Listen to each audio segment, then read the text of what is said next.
Welcome to MTB Radley.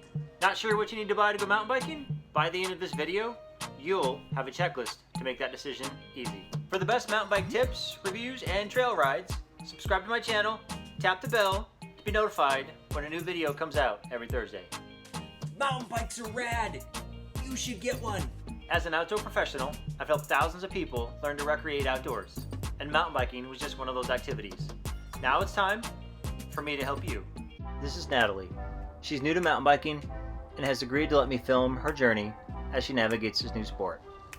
She enjoys riding her bike around town, to work, and classes, so she's not new to cycling. She is new to mountain biking.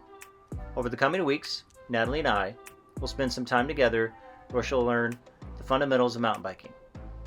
She'll discover something we call the neutral position and the ready position. She'll learn how to brake while riding a mountain bike. She'll learn how to negotiate obstacles on the trail, and will head out on her first trail ride where she'll put it all together. Natalie and I will be meeting every week or two, and she's agreed to ride and practice what she learns in between our lessons. Before we jump into her lessons, we should first dive into what you need to go mountain biking. Maybe you're new to mountain biking, or maybe you've been riding for a few years. Nonetheless, these are my recommendations. Is your recommendation list different? If so, leave your comments below. What's the first thing you need? You guessed it, a mountain bike. While you can ride other bicycles on dirt trails, a mountain bike is suited for trail riding, and you'll have a lot more fun on one. If you're just testing the water, borrow a friend's bike. No harm in that. Otherwise, a hardtail is a great place to start. It's less expensive than a full suspension to purchase and cheaper to maintain. You don't need to find the best hardtail you can find. There are many different brands and a lot of competition these days, so do some research. Avoid the temptation to shop at one of the big box stores. While the mountain bikes are cheaper, you won't be happy with their purchase because they're typically made of inferior materials not made for trail riding. You can purchase an entry-level mountain bike for around $500 from your local bike shop. While this will work, I would recommend spending closer to $1,000 and getting a hardtail with a really nice front suspension and much nicer components. This mountain bike will be more trail worthy and a lot of fun to ride. Natalie has a hardtail that she'll be riding as you see here. The next thing you need is a bike helmet. Make sure you get one that's designed for mountain biking. I would recommend something that covers your head well, provides airflow, and is adjustable so you can wear a hat under it when you're riding in cold weather. I'm not going to tell you what type of helmet you need exactly. That's for you to figure out. I will say there are different types and shapes of mountain bike helmets out there, and you should do your research and choose what's best for you. Next, you'll need a floor pump so you can keep air in your tires.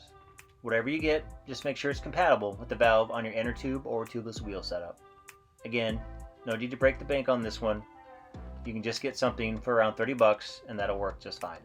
If you're like me, you'll get thirsty while riding.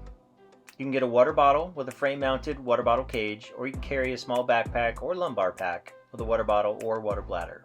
You can decide what you like best. Personally, I use a small backpack like a camelback with a water bladder. I find it easier to grab a hose that's near my chest than to reach down to my down tube for a bottle, but that's just me. Do you agree with my list so far? Let me know in the comments below. The next item on my list is the tire repair kit. This should include 2 to 3 tire levers, an inner tube patch kit, and an extra inner tube.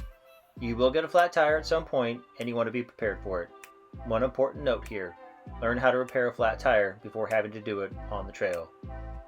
I much prefer to learn how to do a trailside repair from the comfort of my home instead of on the trail, where cell phone service might be terrible and that YouTube video on how to fix a flat just won't play. It's not fun when you have to walk your bike several miles back to your car because your tire's flat. You can't fix a flat tire without a mini pump. They're often light, small, and great for emergency trail use. There's a lot of options out there. Just make sure the pump you pick up is compatible with the valve that you have on your bicycle wheels. Most mini pumps are compatible with Schrader valve or Presta valves. Do the research to find the right one. Many of them come with frame mounts. You can just attach it to your water bottle cages, or often maybe it's some kind of Velcro strap around your frame. I just keep this in my camelback and it's super handy. It's back there whenever I need it. My next recommendation is going to be gloves. You can go with the cutoff finger style, or you can go with what I have here is a full finger glove. Gloves are great for grip on your handlebars, especially when your hands are sweaty. when you're out riding, and most people get sweaty hands when they're riding, so put on a pair of gloves. That'll increase your grip dramatically.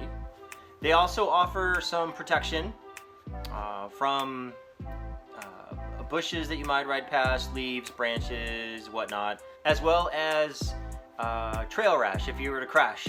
It's nice to have gloves to protect your hands when you crash. So as I mentioned, the gloves I have here are full finger, and I do that because I like the protection. I also like that I get gloves that have some grip here, and that helps me when I'm holding the handlebars and braking. Usually with my hydraulic disc brakes, I'm only using one finger, but when I was running cable rim brakes, I was doing 3 fingers for sure, or 2 fingers for sure. But I like having that grip on there, because when my hands get sweaty, all of my hands get sweaty. My fingertips get sweaty, just as sweaty as my palms. So having the full finger glove I like, because it gives me better grip on the handlebars and the brake levers. A lot of gloves have material on your fingers and thumbs for using smartphones. That's an option you can look for. These do that. They're a little hit and miss, honestly. Sometimes they work great, sometimes they're not so great, and I suspect it's probably user error. Also, these gloves, these are Fox gloves. They do have a little bit of a knuckle guard here for smacking against not trees. That would hurt a lot, but great for hitting things along the edge of the trail like brush and leaves and branches and things. So I like that. Get yourself a nice pair of gloves. Your hands will thank you. The last item on my list today are sunglasses. Sunglasses are important because they offer your eyes protection from trail debris, the UV light from the sun, as well as any branches or leaves that you might be riding past. Nobody likes to be slapped in the face by a branch, but it happens to all of us, so eye protection is important to have, especially in those cases. I'm a big fan of interchangeable lenses with sunglasses. That way I can switch out my lenses based on the light conditions I experience. These were on sale, which is nice. And they come with interchangeable lenses. And you can just pop the lenses out, put in the different lenses for the light conditions. These are the rose lenses for lower light conditions. A pro tip, any type of eye protection is great. You can pick up a pretty inexpensive pair of safety glasses at your local, Home Depot, Ace Hardware, whatever store you have nearby. You can probably get a pair for under $5. And that's a great, cheap, inexpensive piece of eye protection that you can wear. Works great in low light conditions. You probably want sunglasses when you're out during the day and the sun's out to protect your eyes from the sun and UV light. When I'm riding, I like to take an old sunglass case with me and put these in there if I take them off for some reason.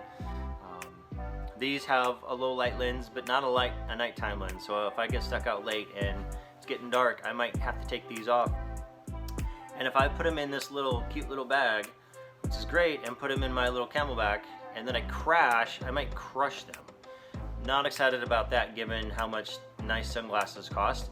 So I take an old sunglass case with me, and it's smaller, it takes up a lot less space, and I put that on my backpack so that when I take my sunglasses off, I can throw them in there, and if I crash for some reason, knock on wood, the sunglasses are protected in my case.